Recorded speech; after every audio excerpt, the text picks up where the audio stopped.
ओम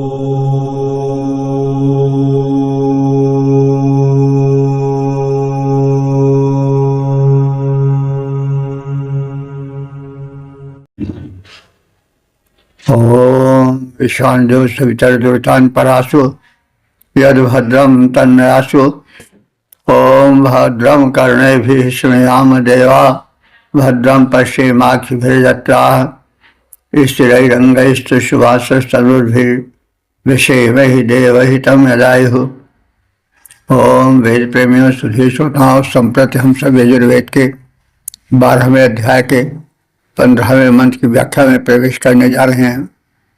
मंत्र का शीर्षक है उखा में अग्नि देव की प्रतिष्ठा। अब संबंधित मंत्र का सर्वप्रथम सस्वर पाठ हो जाए।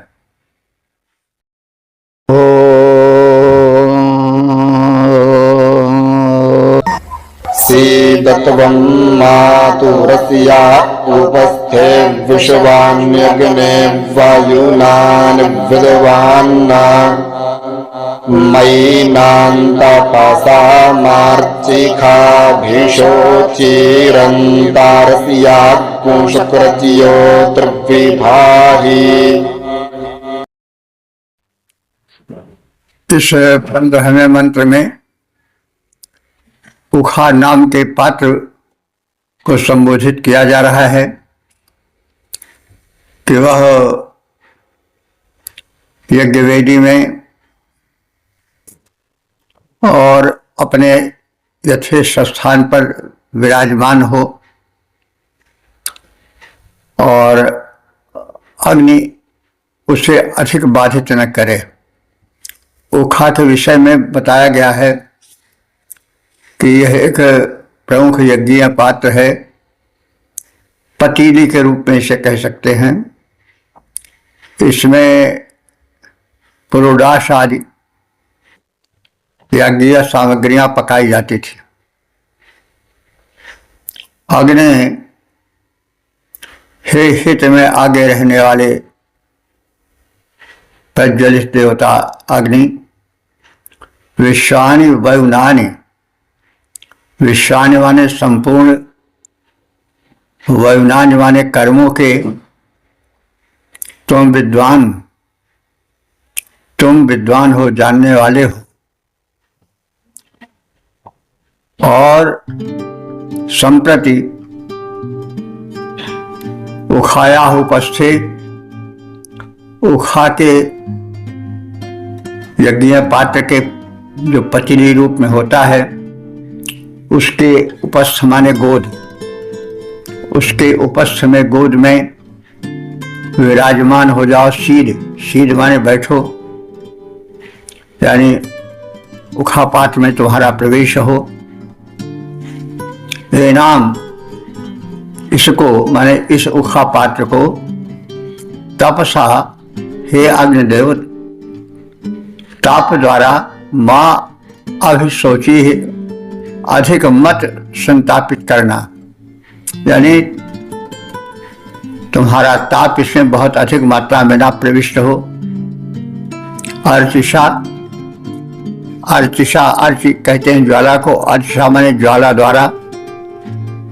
श्याम अंतः, इसके अंतःकरण में यानी मध्य भाग में शुक्र ज्योति विभाहि, शुक्र माने स्वच्छ, ज्योति से प्रदीप्त हो जाओ, यानी ज्योति रूप में हे अग्नि तुम प्रदीप्त हो जाओ। तो हे अग्निदेव, तुम संपूर्ण याज्ञिक कर्मों के ज्ञाता हो। अन्य कर्मों का भी तुमको ज्ञान है, क्योंकि तुम जात वेद हो, सब कुछ जानने वाले हो। उखा रूपी यज्ञीय पात्र में विराजमान हो जाओ। यह उखा पात्र तुम्हारी माता है, और जैसे माता की गोद में शिशु बैठ जाता है, वैसे इस उखापात की गोद में तुम पुत्रवत विराजमान हो जाओ। इसे ज्वाला से दग्ध मत करो, इसके मध्य में स्थित अपनी निर्मल ज्योत से हे अग्निदेव तुम प्रदीप्त होकर सुशोभित हो जाओ। पद रूपांतरण। हे संपूर्ण कर्म के ज्ञाता अग्निदेव दो ध्यान उखा गोद में बैठो, शोभित हो जैसे संतान। इसे ताप से दग्ध न करना, शीत ज्योति फैलाओ। अग्नि देवता द्युति बिखराओ, मधुरिम ज्योति जगाओ। ओम। वेद प्रेमियों सुधी श्रोताओं, संप्रति हम सब यजुर्वेद के 12वें अध्याय के 16वें मंत्र की व्याख्या में प्रवेश करने जा रहे हैं। इस मंत्र का शीर्षक है उखा पात्र में अग्नि की प्रदीप्ति। अब संबंधित मंत्र का सर्वप्रथम सस्वर पाठ हो जाए।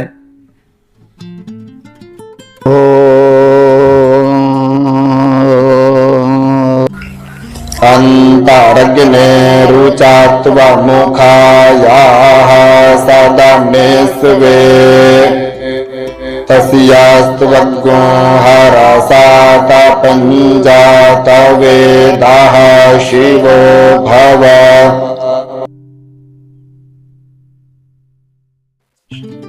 इस 16वें मंत्र में यह कथित है कि उखा पात्र में अग्नि अपना प्रभाव डाले किंतु उसे अधिक तप्त न करे। अग्नि हे अग्नि देवता रुचा, रुचा कहते हैं दीप द्वारा, स्वे सदने अपने घर में, सदन माने घर, स्वे सदने अपने घर में। घर क्या है इनका? उखा नाम पात्र। तो उखा नाम के पात्र के अपने घर में, भवन में,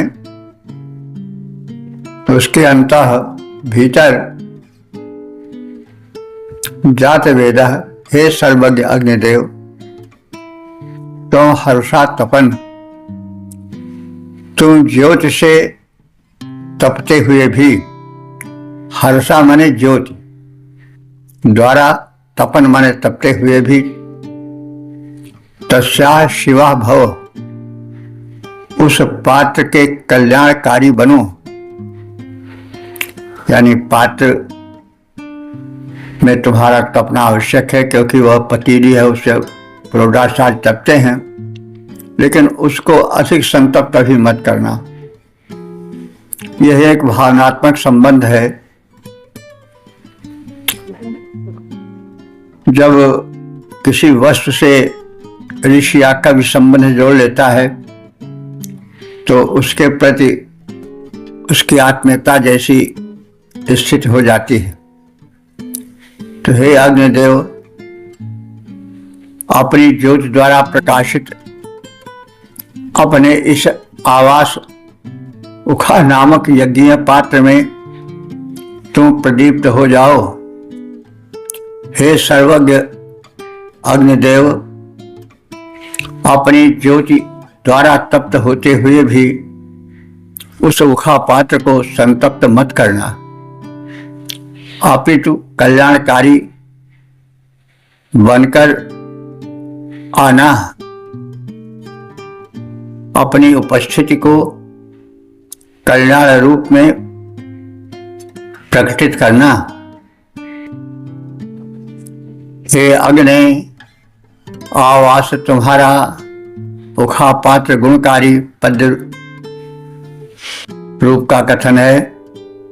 हे अग्नि आवास तुम्हारा उखा पात्र गुणकारी, अपनी उज्जवल ज्योति जलाना, इसमें जो मनहारी, भले तुम्हारी ज्योति तप्त पर शीतल ज्योति जगाओ, तप्त न होवे उखा दीप्ति में शीतलता यों लाओ।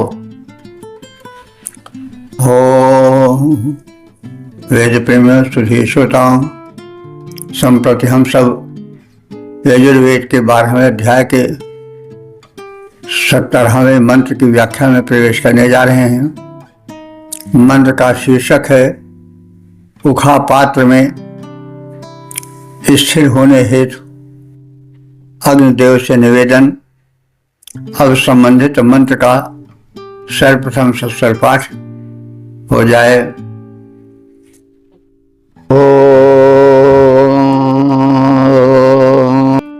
शिवो भूत्वा महजामग्ने अथोऽसि दाशिवस्त्वं मा शिवाः कृत्वा दिशाः सर्वाः स्वञ्जो निमिह सदा। इस 17वें मंत्र में मंगलमय अग्नि का मंगलमय पात्र उखा में प्रवेश हो, यह कथन है। अग्नि हित में आगे रहने वाले देवता अग्नि कर्मकांडिक प्रक्रिया के पूरक अग्नि तुम मह्यम मेरे लिए यज्ञ में शिवम भूत्वा कल्याणकारी बनकर शिवत्व धारण करो। शील बैठो। सर्वाह दिशा सभी दिशाओं को शिवाह कृत्वा मंगलमय बनाकर यहाँ सम योनिम अपने स्थान उखा पात्र में आसद स्थिर हो जाओ, बैठ जाओ। हे अग्निदेव, यहाँ इस यज्ञ में तुम हमारी हितकारी रूप को ध्यान में रखते हुए विराजमान हो जाओ। संपूर्ण दिशाओं को मंगलमय बनाओ। उखा नामक पाक पात्र में जो तुम्हारा स्वस्थान है उसमें स्थिर होकर बैठो। पद रूपांतरण हे अग्नि, तुम यहाँ विराजो हो करके सबके हितकारी मंगलमय कर सकल दिशाएं उखा मध्य बैठो द्वितीधारी। ओम वेद प्रेमियों, सुधी श्रोताओं, संप्रति हम सब यजुर्वेद के 12वें अध्याय के 18वें मंत्र की व्याख्या में प्रवेश करने जा रहे हैं। मंत्र का शीर्षक है अग्नि का विभिन्न प्रारूप। और संबंधित मंत्र का सर्वप्रथम सत्सर पाठ हो जाए।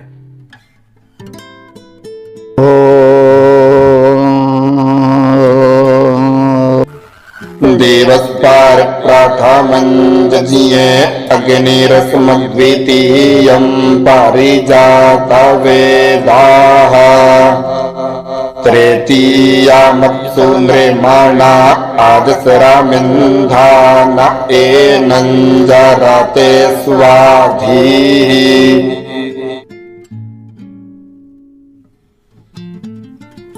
इस 18वें मंत्र में यह कथित है कि अग्निदेव भिन्न भिन्न रूपों में भिन्न भिन्न स्थानों पर दर्शन देते हैं।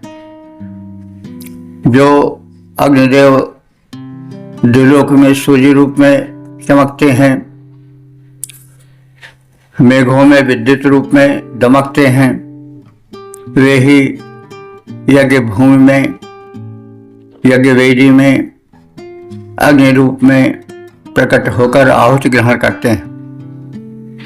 जात वेदा अग्नि, जात वेदा माने सर्वज्ञ, जात मात्र को जानने वाला, यानी जितना कुछ उत्पन्न हुआ है उसको जो जान लेता है वो जात वेद कहलाता है। तो अग्नि कैसे हैं? जात वेद हैं। तो हे सर्वज्ञ अग्नि, प्रथमम पहले दिवा द्विलोक में परियज्ञ तुम सूर्य रूप में उत्पन्न हुए, यानी सर्वप्रथम तुम्हारा उद्भव द्विलोक में सूर्य रूप में हुआ। द्वितीयम अस्मद परि, दूसरे रूप में हमारे चारों ओर हमारे स्थानों में, यज्ञ स्थलों में तुम यज्ञाग्नि रूप में प्रकट हुए। तृतीयम अजस्रमप्सु, तीसरे रूप में तुम निरंतर जलों में बडवाग्नि रूप में और विद्युतग्नि रूप में प्रकट होते रहे हो। सागर में बडवाग्नि और मेघों में विद्युतग्नि रूप में हे अग्निदेव तुम्हारा दर्शन होता रहा है। और स्वाधी माने सुंदर बुद्धि वाले यजमान, जरते, जरते माने उपासना करते हैं, स्तुति करते हैं, तुम्हारे मंगलमय रूप की स्तुति करते हैं, यजमान तुम्हारी प्रार्थना करते हैं। सर्वज्ञ अग्नि सर्वप्रथम द्विलोक में सूर्य रूप में उत्पन्न हुए, दूसरे भूलोक में यज्ञाग्नि रूप में अवतरित हुए, तीसरे जल में बडवाग्नि रूप में उत्पन्न हुए। इस प्रकार उत्पन्न होने वाले अग्नि की यज्ञ भूमि पर मेधा संपन्न यजमान प्रार्थना करते हैं। पद रूपांतरण। प्रथम सूर्यवन दिव्य लोक में अग्नि ने रूप दिखाया। प्रथम सूर्यवन दिव्य लोक में अग्नि ने रूप दिखाया। वही भूमि पर यज्ञ अग्नि बनकर के स्तुति पाया। वही बना बडवाग्नि सिंधु में।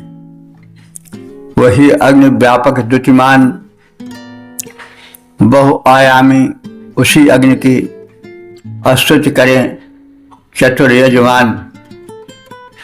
ओम वेद प्रेमियों, सुधी श्रोताओं, संप्रति हम सब यजुर्वेद के 12वें अध्याय के 19वें मंत्र की व्याख्या में प्रवेश करने जा रहे हैं। मंत्र का शीर्षक है अग्नि के अनेक नाम। अब संबंधित मंत्र का सर्वप्रथम सस्वर पाठ हो जाए।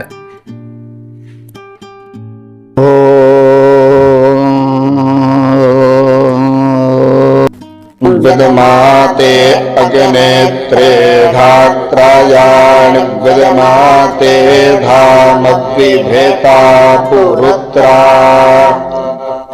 विदमाते नामा परमंगुहा चिद्विदमातामुत्संजाता आजगन्थ।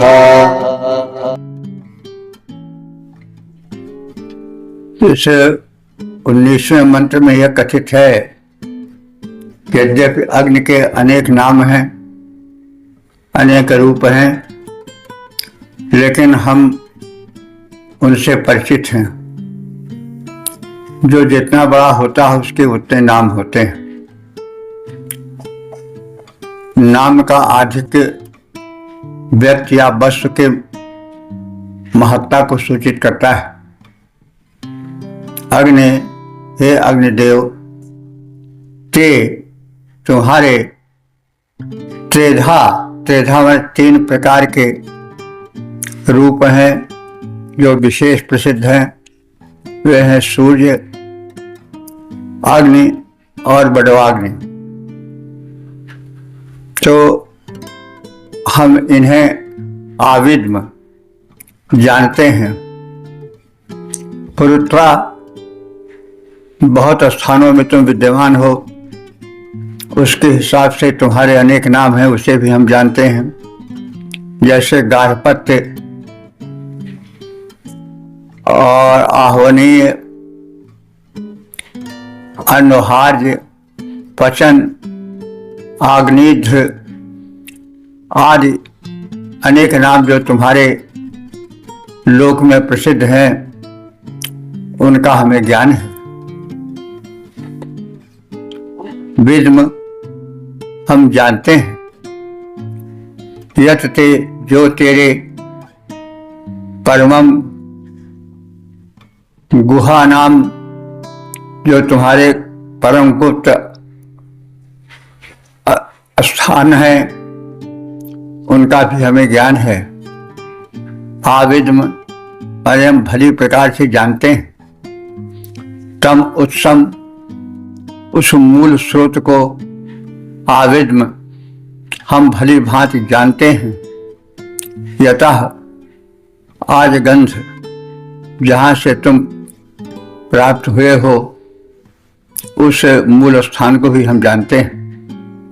यानी हे अग्निदेव, तुम भले बड़े व्यापक हो, लेकिन हमें तुम्हारी व्यापकता का ज्ञान है।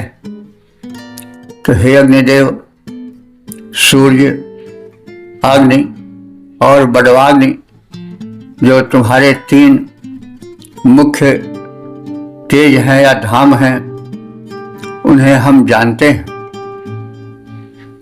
गार्हपत्य, आह्वनीय, अन्नहार्य, पचन, आग्निध्रीय आदि तुम्हारे जो अन्य सभी नाम हैं, स्थान हैं, उनसे भी हमारा परिचय है। मंत्र स्थित जो तुम्हारे गुप्त नाम हैं, उसका भी हमें ज्ञान है। विद्युत रूप में चमकने वाले, जल स्रोत से उत्पन्न होने वाले स्थानों का भी हमें ज्ञान है। सूर्य, अग्नि, बड़वाग्नि प्रमुख जो तेज तुम्हारा सारा पद रूपांतरण है।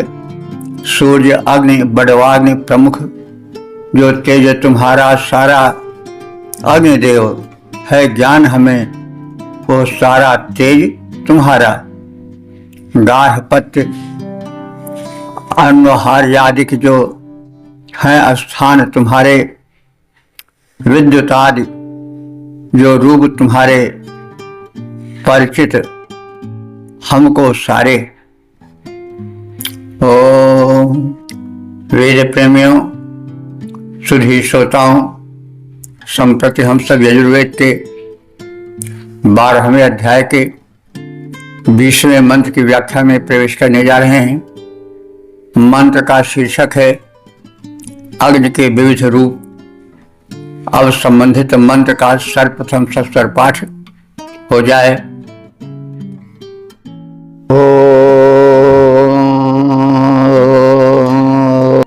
समुद्रे त्वाङ्ग्रेमाणा अप्स्वन्तर्न्द्रे चक्षा ईधे दिवो अग्न ऊधन्ना तृतीये त्वा राजसि तस्थिवा गुंसमपामुपस्थे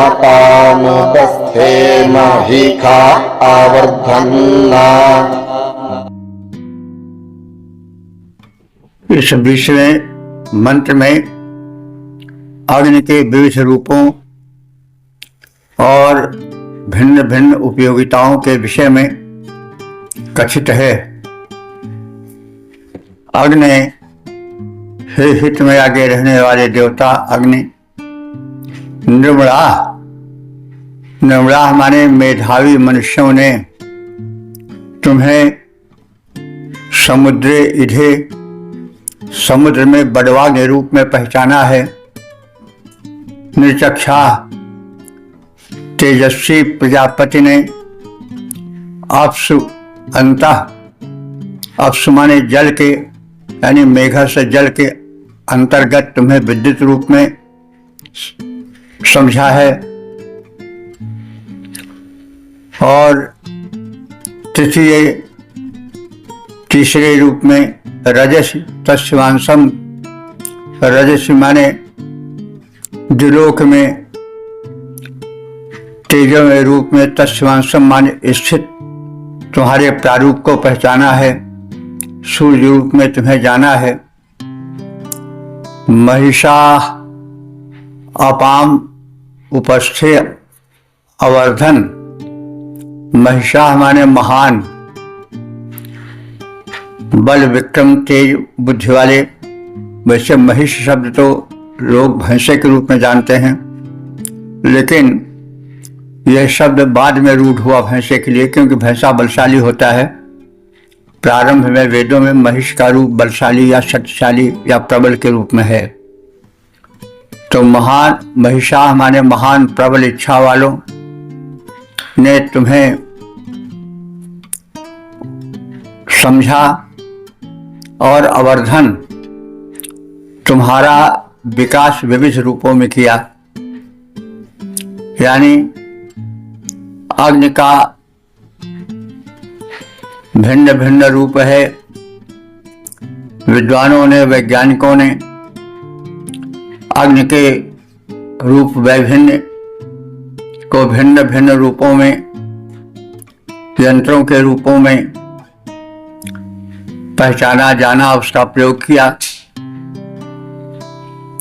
यंत्र आदि में जहां देखिए वहां ऊर्जा रूप में अग्नि ही कार्य करती है, चाहे हवाई जहाज हो, चाहे रेल हो, चाहे जल की जहाज हो। सब में जिस ऊर्जा की सक्रियता है वह अग्निगत ऊर्जा ही है। इसीलिए कहा गया है कि जो महिषाः बने प्रबल ज्ञानी है, विद्वान है, महान है, उन्होंने तुम्हारे विविध रूपों को पहचाना, जाना और उसको यंत्रादि भिन्न भिन्न रूपों में विकसित किया है। तो हे अग्निदेव, मनस्वी जनों ने तुम्हें समुद्र में बड़वानल रूप में, तेजस्वी प्रजापति ने अंतरिक्ष मेघों के रूप में, तेजस्वी प्रजापति ने तुम्हें विद्युत के रूप में, तथा तीसरे द्विलोक में तेजस्वी सूर्य के रूप में प्रकट किया, पहचाना, लोगों को बताया, परिचित कराया। जल में विद्यमान तुमको महान इच्छा शक्ति संपन्न लोगों ने बढ़ाया, यानी तुम्हारा विकास किया। तुम भिन्न भिन्न रूपों में, जल आदि में, विद्युत आदि रूप में व्याप्त हो, और तुम्हारे उस प्रारूप को वैज्ञानिकों ने पहचाना और भिन्न भिन्न यांत्रिक रूपों में उसका प्रयोग करके मानवीय सभ्यता को विकसित किया। पद्य रूपांतरण, तुम्हें सिंधु में बड़वानल रूप में, तुम्हें सिंधु में बड़वानल रूप में मनस्वी लोगों ने जाना।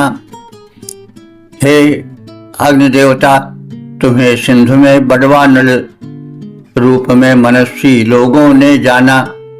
अंतरिक्ष में विद्युत रूप में तुम्हें प्रजापति ने पहचाना। तेजस्वी रवि रूप में तुम्हें उसी प्रजापति ने प्रकटाया। तुम्हें नीर में विद्यमान यह मान सभी ने मान बढ़ाया।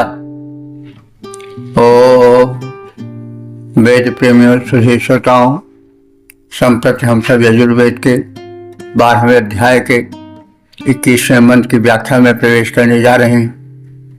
मंत्र का शीर्षक है विद्युत का उपयोग। अब संबंधित मंत्र का सर्वप्रथम सस्वर पाठ हो जाए।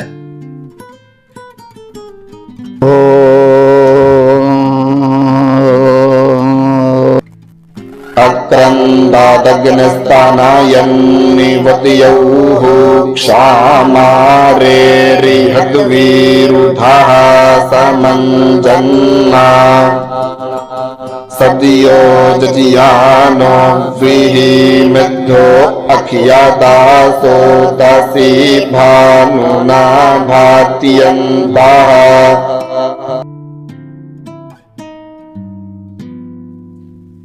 इस 21वें मंत्र में अग्निदेव के विभिन्न रूपों का प्रसार किस प्रकार से है यह देखा गया है। अग्नि देव इव असनयन, अग्नि जो है वो देव माने अंतरिक्ष में या द्युलोक में विद्युत रूप में प्रकाशित होते हैं। मेघों के मध्य उनका प्रारूप प्रकट होता है। क्षामा, क्षामा माने पृथ्वी, पृथ्वी पर अग्निदेव रोहित वे प्रकाशित होते हैं और पृथ्वी को प्रकाशित करते हैं। विरुधा, विरुद्ध कहते हैं लताओं को, तो अग्निदेव लताओं में वृक्ष वनस्पतियों में व्याप्त रहते हैं। समंजन उनको अंकुरित करते हैं। यह विज्ञान सिद्ध तथ्य है कि अग्नि के कारण ही अंकुरण होता है। पृथ्वी के कठोर कलेवर को चीरकर कोमल अंकुर अग्नि की उष्णता के कारण ही निकल आता है। तो विरुद्ध यानी लता वृक्ष वन वनस्पतियां जो हैं वो तुमसे ही समंजन बल प्राप्त करती हैं। अक्रंदत, तुम ही चारों ओर ध्वनि करते हो। आकाश में और भूमंडल पर भी प्रज्वलन के रूप में तुम्हारी ध्वनि सुनाई पड़ती है। सद्यः जज्ञानः, तुम शीघ्र ही उत्पन्न होकर लोक कल्याण में लग जाते हो। इध, प्रदीप्त होकर स्वतेज द्वारा। रोदसी, रोदसी माने द्यावा पृथ्वी, द्युलोक और भूलोक शब्द एक है लेकिन उसी में दो अर्थ हैं। तो रोदसी का जो अर्थ है वो द्यावा पृथ्वी दोनों को समेटे हुए है। ऐसे शब्द संस्कृत में हैं, जैसे दंपति है, दंपति शब्द एक है लेकिन उसमें पति पत्नी दोनों आ जाते हैं।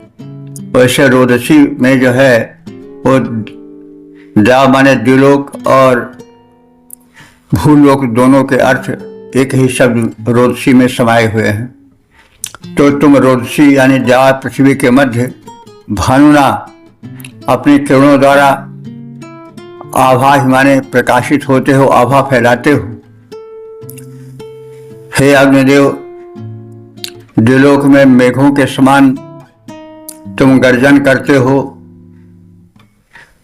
तुम्हारा ही प्रारूप गर्जन बनकर प्रकट होता है, वही विद्युत बनकर चमकता है, पृथ्वी को आलोकित करता है। तुम्हारा ही प्रारूप वृक्ष वनस्पतियों को अंकुरित करता है। तुम्हारे ही कारण अंकुरण होता है, वनस्पतियों में विकास होता है। तुम ही सर्वव्याप्त होकर के विकास के मूल कारण बनते हो। शीघ्र प्रकट होकर अपनी तेजस्विता द्वारा द्युलोक और भूलोक के मध्य प्रकाशमान होकर कल्याण की किरणों को बिखेरते हो। पद्य रूपांतरण है।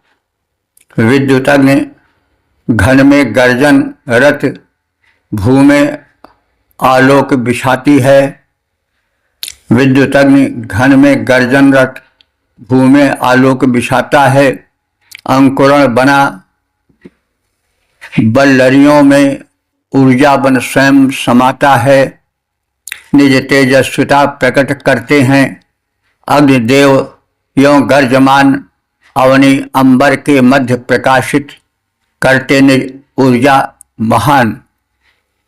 देखिए, आकाश में विद्युत के चमकने और गर्जने से नाइट्रोजन गैस के जो उर्वरक कण हैं वे सक्रिय हो जाते हैं और पृथ्वी की ओर आते हैं, मिट्टी में रासायनिक परिवर्तन प्रस्तुत करते हैं और उपज में सहायक होते हैं। यह विज्ञान सिद्ध तथ्य है। तो इस वैज्ञानिक तथ्य की भी झलक इस मंत्र में देखी जा सकती है। तो इस प्रकार से हमने इस सत्र में यजुर्वेद के 12वें अध्याय के 15वें मंत्रों से लेकर 21 मंत्रों तक का ज्ञान प्राप्त किया।